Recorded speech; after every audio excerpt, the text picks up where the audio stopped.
মুদ্রাগুলো নিয়ে এসেছি সেগুলো হলো প্রথমেই রাস্তাঘাটের বেহাল অবস্থা, বেআইনি নির্মাণ, বেআইনিভাবে পুকুর ভরা, শিক্ষা ক্ষেত্রে উদাসীনতা, স্বাস্থ্য ক্ষেত্রে ভঙ্গুর পরিকাঠামো, এই ছিল আমাদের দাবি।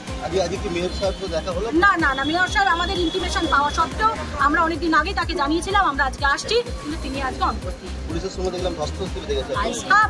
পুলিশ আমাদের মহিলাদের কর্মীদের গায়ে হাত দিয়ে ঠেলে সরিয়ে দিয়েছে, পুলিশ কর্মী মহিলারা ছিল না তখন, তারা ঠেলে সরিয়েছে এবং তারা দলদাসের কাজ করছে। অবশ্যই আমরা দেখছি তারা সরকারের হয়ে কাজ করছে। আগামী দিনে যদি মেয়র সাহেব আমাদের কোনো সদস্য না দেয়, আমরা পুনরায় 2 মাস নয়, এবার বলছি 1 মাসের মধ্যে আবার কর্পোরেশন ঘেরাও করব।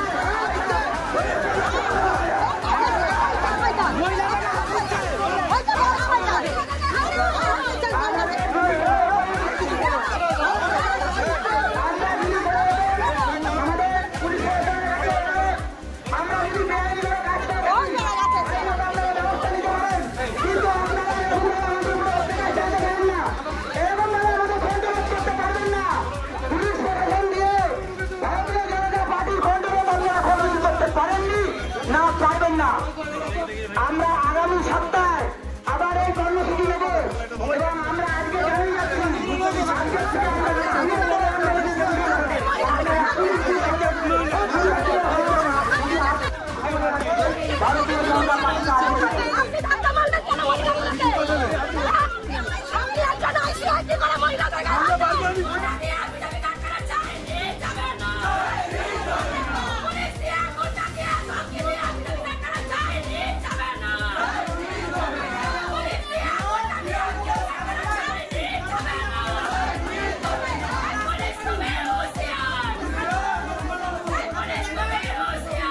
প্রধানমন্ত্রী আবাস যোজনায় দুর্নীতি, রাস্তাঘাটের বেহাল দশা, এরকম একাধিক অভিযোগ নিয়ে আজকে যে চন্দননগর কর্পোরেশনে যাব তার প্রায় 1 সপ্তাহ আগে আমরা মেয়রকে চিঠি দিয়েছিলাম, আমরা চন্দননগর থানায় আমরা চিঠি দিয়েছিলাম, কিন্তু তা সত্ত্বেও মেয়র সাহেব এই ধরনের আচরণ করলো, নিজে না থেকে দূর থেকে ফোন ঘুরিয়ে পুলিশকে লেলিয়ে দিয়ে।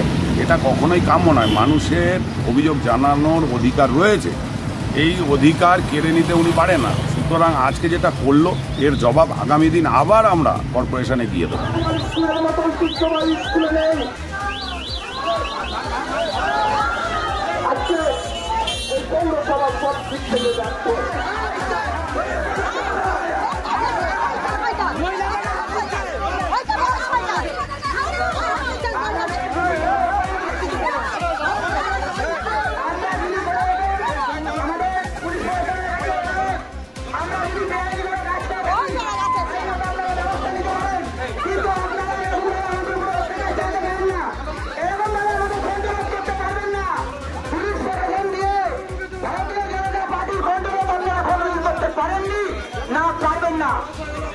আমরা আগামী সপ্তাহে আবার এই কর্মসূচি নেব এবং আমরা আজকে জানিয়ে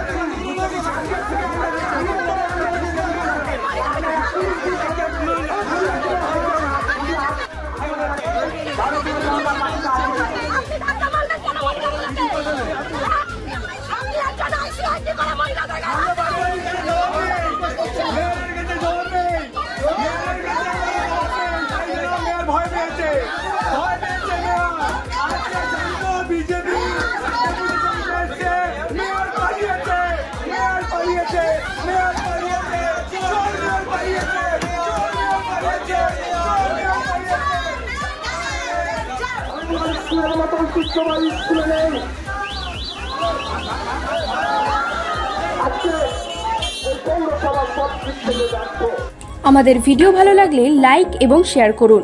কমেন্ট সেকশনে গিয়ে জানান আপনাদের মতামত। আরও ভিডিও পেতে আমাদের চ্যানেল সাবস্ক্রাইব করুন এবং প্রতি মুহূর্তে খবরের আপডেট পেতে প্রেস করুন বেল আইকন।